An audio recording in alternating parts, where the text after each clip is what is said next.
Grabe talaga, alam mo, ayoko na sanang patulan tong si Sara Duterte. Pero recently kasi naglabas siya ng statement na kinikriticize niya yung ating gobyerno sa mga iba't ibang bagay. And I wanna go through each and every one of these statements para makita nga natin kung nagsasabi ba siya ng katotohanan o kaya sinusubukan na naman niya mambudol at umaasa siya na may mauuto pa siya sa kanyang mga sinasabi. So unang-una, sige, sabi niya na yung flood control daw, wala daw tayong master plan. Yes, that's true, wala tayong master plan. Pero wag natin kakalimutan, yung tatay niya mismo ay presidente for the last 6 years. Anong ginawa ng tatay niya? Wala. So technically, tinutukoy niya ang tatay niya dito. Pangalawa, sinasabi niya na palpak daw yung ating healthcare system. Alam mo, yung healthcare system natin is not perfect.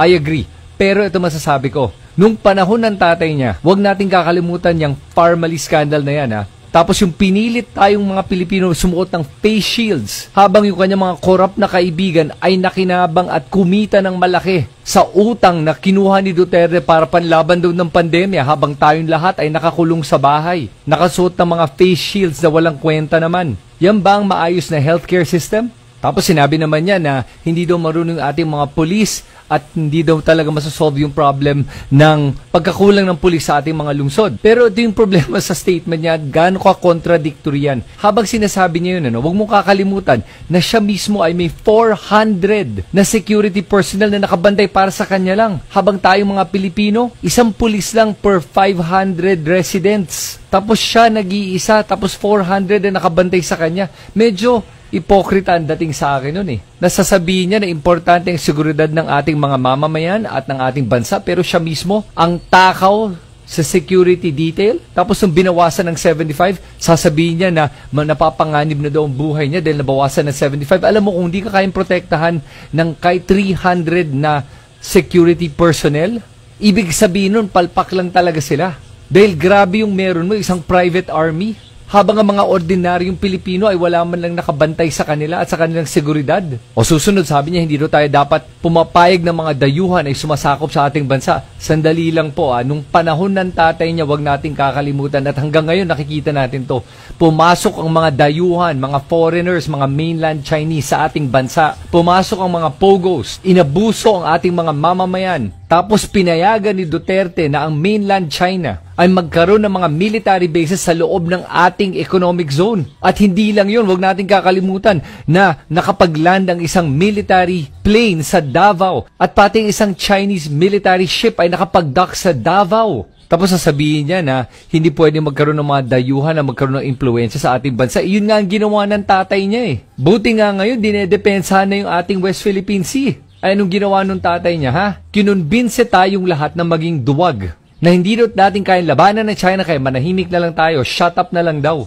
Yun ang gusto nila palagi eh. Manahimik na lang tayo pero hindi na pwede yun eh. Tapos ngayon sinasabi naman niya na may problema sa edukasyon. Huwag natin kalimutan siya yung dating education secretary at anong ginawa niya doon? Wala. Imbis na tutukan ng edukasyon, tinutukan niya ay mag-red tag ng mga guro natin. Tapos, sa lahat-lahat ng mga issue na hinaharap ng ating bansa, from Pogos, West Philippine Sea, nung nangyaring bagyo na Karina, na marami sa ating mga mamamayan na nangangailangan ng mga relief goods, nasan siya? Nasa ibang bansa para manood ng Taylor Swift concert. Tapos sasabihin niya na kailangan daw may malasakit yung ating gobyerno para sa ating mga mamamayan. Yan ba ang malasakit? Pinili niya maging vice president, pero pag may panahon ng mga calamities, tulad ng bagyo na nangyari, aalis pa rin siya. So, hindi niya kayo prioridad. At sinabi din niya na kailangan daw ihiwalay ang relihiyon sa politika. At bakit daw pinopolitika yung Kingdom of Jesus Christ ni Kibuloy? Bakit niya dinedepensahan ang isang tao na on the FBI's most wanted list for a lot of crimes, including sex trafficking, human trafficking, money laundering? Yan ba ang mga taong pinaninindigan ni Sara Duterte? Tapos pag inaapi yung ating mga mangingisda sa West Philippine Sea, tahimik lang siya. At sinabi din niya na hindi daw marunong mag-budget ang ating gobyerno. Alam mo, yes, I agree. Kulang pa talaga. Kailangan pa improve. Pero huwag natin kakalimutan, yung tatay niya mismo ang nagpalaki ng ating national debt from 5 trillion pesos. Umabot ng 13 trillion pesos by the time Duterte left. Lampas doble. So, sinong hindi marunong mag-budget? Yung tatay niya. Siguro yung tatay nga niya kinakausap niya. At siya mismo din at yung kapatid niya. Yung kapatid niya, habang lahat tayo na sa pandemya nakakulong sa bahay, nakakuha ng 51 billion pesos para sa kanyang distrito.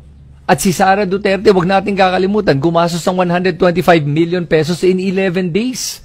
Tapos yung vice presidential budget, nung bago siya naging vice president, nasa 700 million lang yan. Ngayon, last year, naging 2.3 billion pesos, over 3 times the original budget of the vice president.